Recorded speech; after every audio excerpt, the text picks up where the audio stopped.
Have you seen the numbers that Palworld's hit just this week? Number go up? As of yesterday, it was 19 million players, 12 million on Steam. It implies 7 million on Xbox. I'm wondering if this is going to be like the story of the moment, or if this is going to be a game that really sticks throughout the year. So are you still playing? I am still playing. I've played, I don't want to talk about it, over 20 hours so far. It's 2 weeks. The polish starts to come off the further you get into the game, obviously, but it's really good. They've done playing on job. PC or Xbox? PC. Okay, gotcha. The Xbox version is like a few builds behind and like not as great of an experience right now. Awesome. Welcome to the show, everybody. We got a lot to cover today. First off, we're going to talk about some of the continued carnage for game industry layoffs, Microsoft earnings, and how Activision Blizzard fits into that.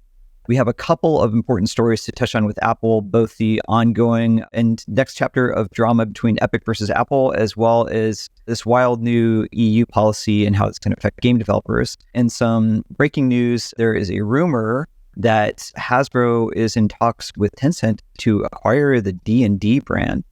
Why don't we just start off on a big bummer note and talk about more game industry layoffs? Fun. Yeah, so I think there's two things that caught our attention this week. Sadly, there was layoffs announced at Sega of America. The rumor is two separate batches of layoffs of 49 and 12 staff out of Sega's staff of 440. This is about 13% of the staff. So obviously not as big as Activision Blizzard, but as far as a percentage of the company, very meaningful. It seems to be the norm rather than the exception for layoffs in gaming, unfortunately, right now. The other thing is we just want to give a little more clarity. As the dust has settled, we knew about the Microsoft, Activision, Blizzard, basically the whole gaming segment layoffs for Microsoft last week.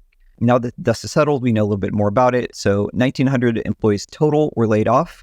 Two really notable ones were Blizzard's president, Mike Ybarra, and chief design officer, Alan Adam.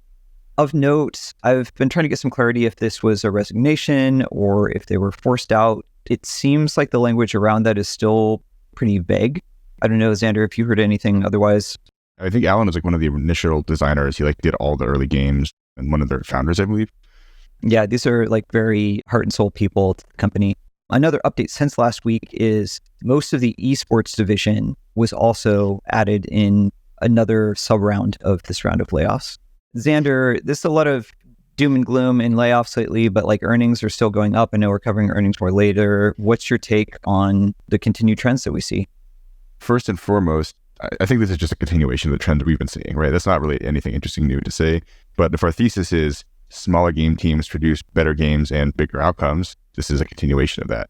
And as we dig into the earnings later, spoiler alert, ATVI is not net profitable. So it's actually decreasing their operating margin. Obviously, they need to do layoffs. So we'll talk about that when we get to earnings. The other thing I have is more of just a personal anecdote, which is I went into an event in the city yesterday, hung out with a bunch of very senior games folks, heavily mobile bent.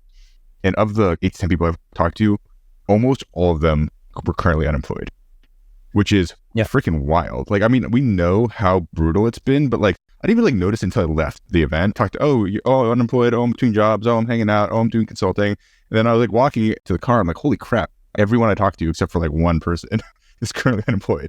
So, it's real, it's brutal. These are senior people who were at the top of their game firing all cylinders. So it's just crazy to see. No, I definitely see the same thing. A lot of really established growth marketers that are kind of hustling, doing gig-based work, consulting, and a lot of those very secure jobs of running large in-house growth teams, that was historically considered one of the safer parts of the industry because you're considered a growth driver for the business if you're doing your job well. But yeah, it seems like no one is safe right now. Yeah, I'm going to sound like a broken record here, but the thing that really was the through line between most of the folks I talked to is they were all focused on mobile UA. So if you recall, a couple of years ago, Apple did something to really hurt mobile UA called the ATT scan. We've talked about this ad nauseum, and I believe this is a continued ripple effect of that impact. There's also the downstream effect of this is 12 years into an investment cycle in mobile, right? You saw a huge growth sector. It's now not growing. You're seeing consolidation. So I think it's just a pretty typical cycle, but it's brutal. And I'm what do we do with all these excess, really smart people? You got to start some new companies or something. Yeah, we did an episode recently with the game site guys, and we talked about mobile shrinking slightly as a segment in recent years, which is definitely a new trend. And scan ATT is one big factor of that. Another thing I attribute is just sort of lack of innovation in traditional mobile free-to-play game design. But that happens in a time of defensiveness for the industry, right? It's more doubling back on what works. but you get diminishing returns on that. And the last thing that I think about a lot is just where the market is overall.